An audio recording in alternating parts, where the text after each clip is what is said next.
नमस्कार मंडळी, तुम्हा सर्वांचं आपल्या श्री महालक्ष्मी या चॅनेलमध्ये खूप खूप स्वागत आहे। तर मार्गशीर्ष महिन्यातील पहिलाच दिवस मल्हारी मार्तंड उत्सव सुरू होत असतो आणि तो 6 दिवस उत्सव असतो। आपल्या महाराष्ट्रामध्ये जे खंडेरायांचं जे जागृत असं देवस्थान आहे जेजुरी, तिथे खूप मोठ्या प्रमाणात उत्सव असतो चंपाषष्ठीला आणि हे अख्ख्या महाराष्ट्राचं आपल्या कुलदैवत आहे। हा उत्सव 7 तारखेला असतो आणि हा उत्सव 2 तारखेपासून चालू होणार आहे।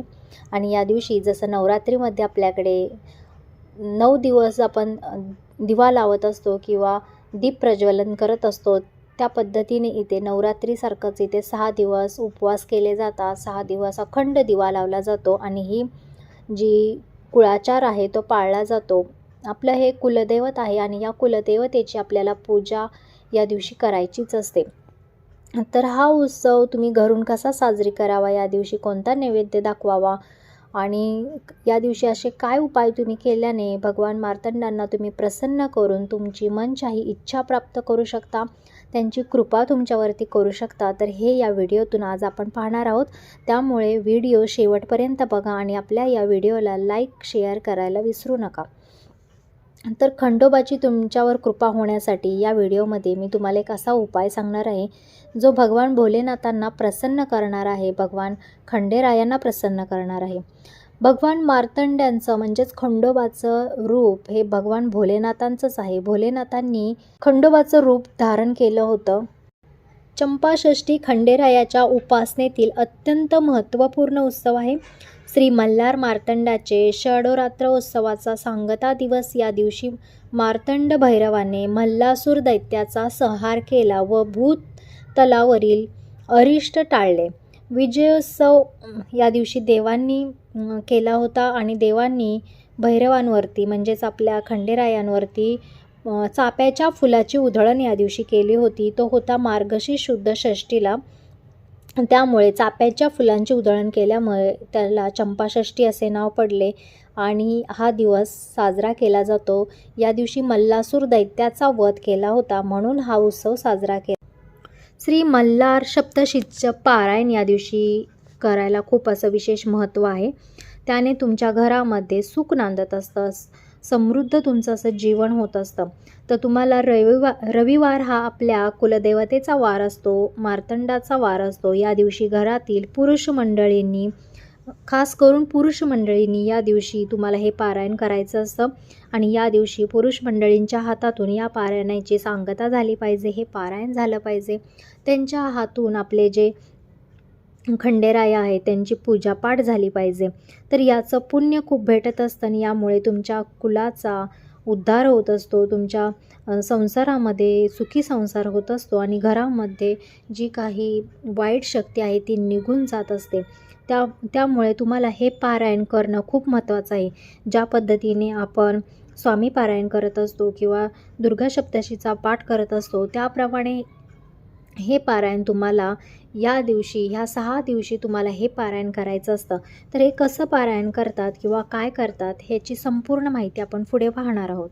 मल्हारी सप्तशतीचं पुस्तक जे भेटतं, जो ग्रंथ आहे तो तुम्हाला आणायचा आहे आणि त्या पारायणामध्ये भगवान जी खंडेरायाची मूर्ती असेल, फोटो असेल, ती तुम्हाला ठेवून तिथे तुम्हाला धूप दीप अगरबत्ती लावून हे पारायण करायचं असतं। तुम्ही हे पारायण 6 दिवसामध्ये करणार असेल तर तुम्हाला रोज 2 अध्याय वाचून असा 14 अध्यायांचा हा तुम्हाला पारायण पूर्ण करायचा आहे।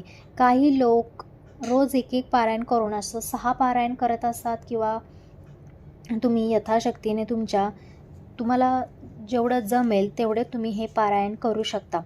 तर महाराष्ट्राचं कुलदैवत आहे आपला खंडोबा आणि ते आपल्या कुळाचं रक्षण करत असतात, त्यामुळे त्यांची ही सेवा आपल्या हातून झालीच पाहिजे।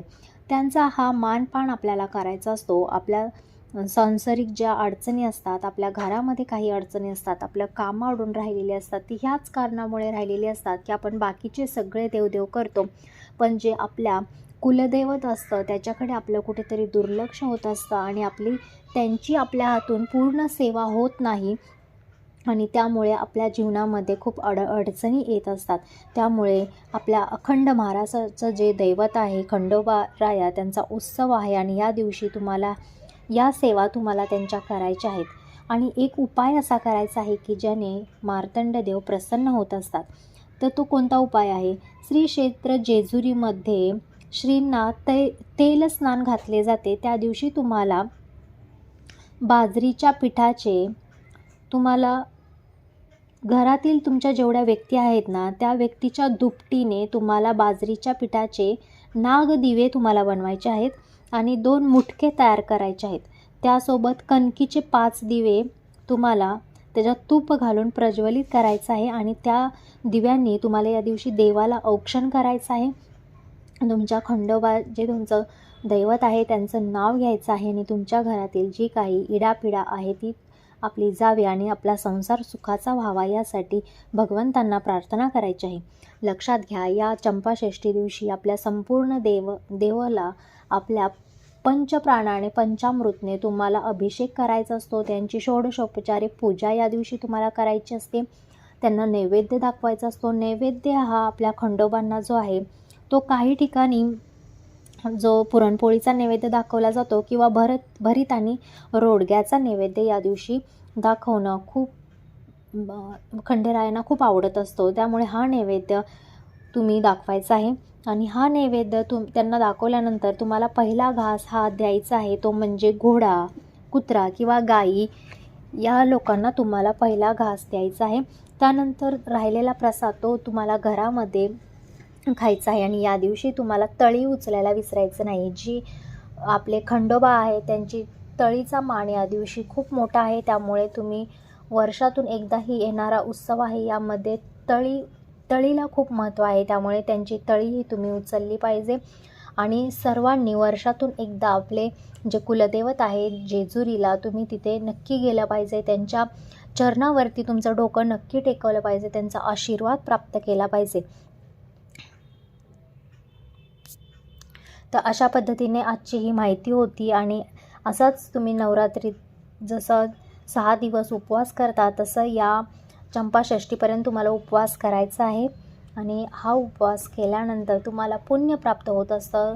खंडोबांचा आशीर्वाद तुम्हाला भेटत असतो आणि तुमच्या घरामध्ये कधीही दुःख दारिद्र्य येत नाही. तुमच्या कुळाचं रक्षण केलं जातं. त्यामुळे ही जर माहिती तुम्हाला आवडली असेल तर तुमच्या अजून घरातल्यांना ही माहिती शेअर करा आणि आपल्या चॅनेलला सबस्क्राईब करा आणि व्हिडिओला लाईक करा.